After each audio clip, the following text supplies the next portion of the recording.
ఉద్యమకారులమంటూ వచ్చిన కొంతమంది పృథ్వీరాజ్ ఇంకొంతమంది ఉన్నారు. వీరంతా వచ్చి అక్కడ అడ్డుకొని కావాలంటే ఆంధ్రాలో పెట్టుకోండి, ఆంధ్ర గాయకుడు ఈయన, తెలంగాణ కోసం ఈయనేం పాటలు పాడలేదు, అలాంటి వ్యక్తి ఈ విగ్రహాలు తెలంగాణలో అవసరం లేదు, మా గాయకుల విగ్రహాలు తీసుకొచ్చి మీ ఆంధ్రాలో పెడితే మీరు ఒప్పుకుంటారా అంటూ కొన్ని అంటే ఇలాంటి ప్రశ్నలు అడిగారు.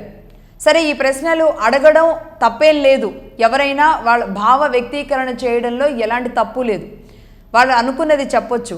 కానీ ఖబర్దార్ ఇక్కడ విగ్రహం పెట్టడానికి వీల్లేదు అని సవాలు చేయడానికి, అడ్డుకోవడానికి ఎవరికి రైట్ ఇచ్చారు?